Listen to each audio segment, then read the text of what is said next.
Si eres un nuevo oyente, te recomiendo que primero escuches mis 20 primeros audios. Esos 20 audios son los realmente importantes. Muchos youtubers pronostican acertadamente que el sistema financiero internacional colapsará pronto. Pero yo voy más allá y afirmo que es la élite, los banqueros internacionales, la que va a provocar intencionadamente el colapso de la economía y la destrucción de las monedas nacionales de cada país para sustituirlas por una única moneda mundial digital controlada por ellos. Este proyecto fue aprobado en una reunión secreta en 1988 y se decidió que se llevaría a la práctica en 2018. Pero en este lapso de tiempo ha tenido lugar un contratiempo inesperado: el resurgimiento de Rusia y de China, que están maniobrando para impedir el éxito del complot de los banqueros de Londres y Nueva York. Empecemos el report de hoy. Tengo la inmensa suerte de que a la mayoría de mis oyentes mis análisis les parecen acertados, tal y como puedo comprobar en la sección de comentarios y a la vista del ratio entre likes y dislikes. Pero aunque pocos, también hay oyentes que no creen que la economía esté tan mal, y mucho menos que ésta vaya a colapsar. Esos oyentes tienen la bondad de escuchar pacientemente mis audios e incluso colaboran con este canal compartiendo con nosotros su punto de vista en la sección de comentarios. Puesto que soy un ferviente defensor de la libertad de expresión, me complace mucho leer sus intervenciones, sobre todo las de tono educado y constructivo, pero también las groseras, aunque en este caso ya sabéis que os exponéis a que yo también sea un poco grosero con vosotros. Todo esto es parte del encanto de Internet. Por cierto, hablando de la sagrada libertad de expresión, el inefable George Soros, que es el encargado de ejecutar las órdenes de sus superiores, los banqueros internacionales, por ejemplo, organizando golpes de Estado, revueltas subversivas, campañas de desprestigio de rivales políticos, labores de desinformación, etc., ha participado en el foro de Davos, en Suiza, donde cada año se reúnen los gerifaltes del globalismo para fijar las directrices generales a seguir. Una cosita, no os dejéis impresionar por los políticos y hombres de negocios que asisten a esta reunión. Ellos son simples chicos de los recados de los banqueros internacionales, los que de verdad controlan todo el cotarro. Pues bien, en su intervención ha explicado que la información alternativa que la gente puede hallar en Internet, fake news, desde su punto de vista, es decir, noticias falsas, se ha convertido en una gran amenaza para las democracias occidentales. No sé vosotros, pero yo me tomo este comentario como una amenaza velada, como una exigencia a los distintos gobiernos y a los gigantes de Internet para que intervengan y limiten el derecho a la libertad de expresión de los usuarios de las distintas plataformas sociales. Permanezcamos vigilantes. De este sujeto uno ha de esperar siempre lo peor. Volviendo al tema de las críticas de algunos oyentes, en la sección de comentarios he podido constatar que las más recurrentes y en algunos casos lacerantes hacen referencia al hecho de que pasan los meses y el colapso económico que preveo no acaece, por lo que es evidente que me equivoco en mis previsiones. Permitidme que os explique el caso de Peter Schiff. Peter Schiff es un economista norteamericano que hacia el 2004 empezó a denunciar que el mercado inmobiliario de Estados Unidos era una inmensa burbuja que cuando estallase provocaría una grave crisis económica. Le invitaban a los principales programas sobre economía de la televisión para reírse de él. Así, tal y como os lo cuento, para reírse de él en sus narices. El hombre, que tenía y tiene más paciencia que el santo Job, aceptaba resignado esas chanzas, pues sabía que el tiempo le daría la razón. En el 2005 se reían de él, porque en el 2004 la economía no colapsó.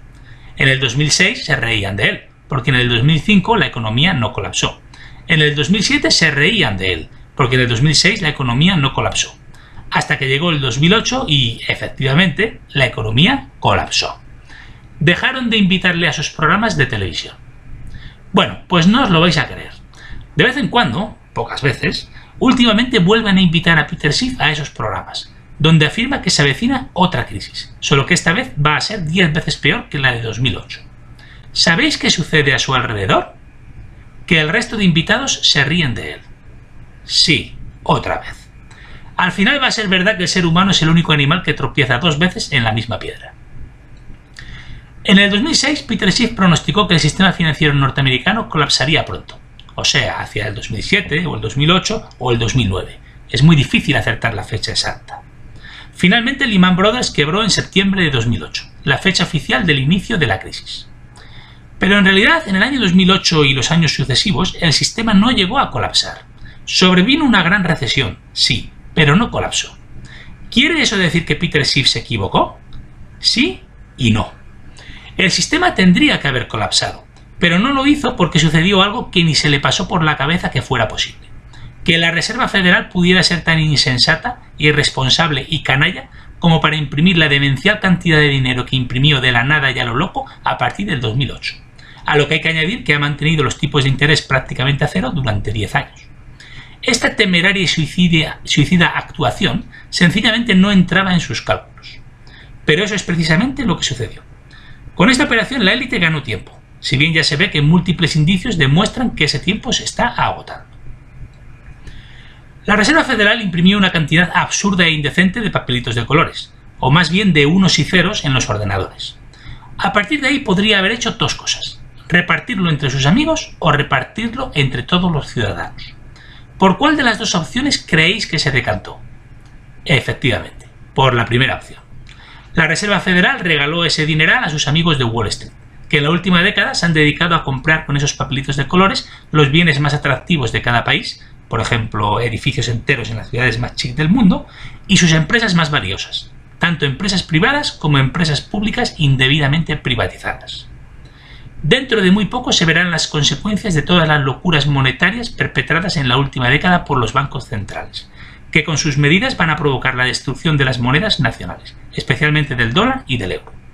Como se puede comprobar, se está cumpliendo punto por punto el guión del proyecto aprobado por los banqueros internacionales en 1988.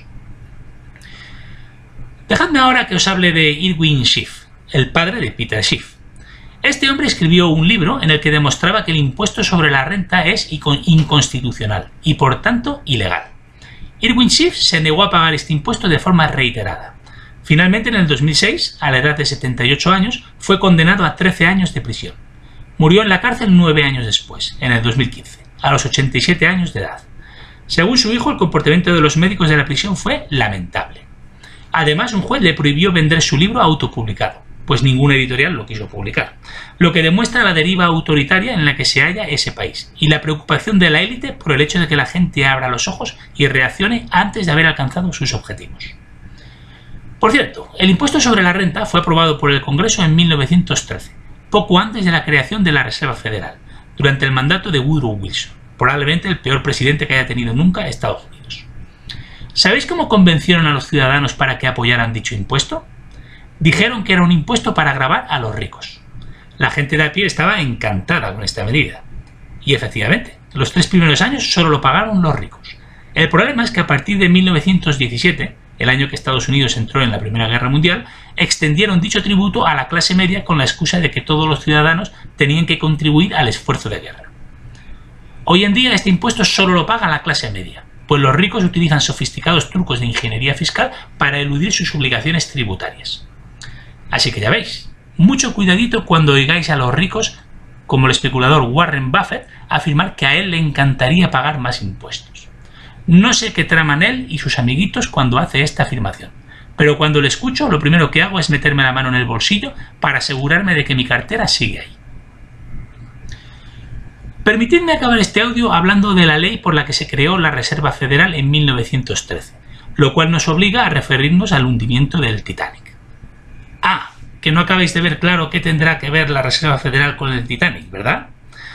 Reconozco que esta teoría reúne todas las características que definen a una tesis como teoría de la conspiración, pero yo creo que tiene visos de dar en el clavo. El Titanic se hundió en abril de 1912, y en esa tragedia murieron 1.500 personas y Leonardo DiCaprio.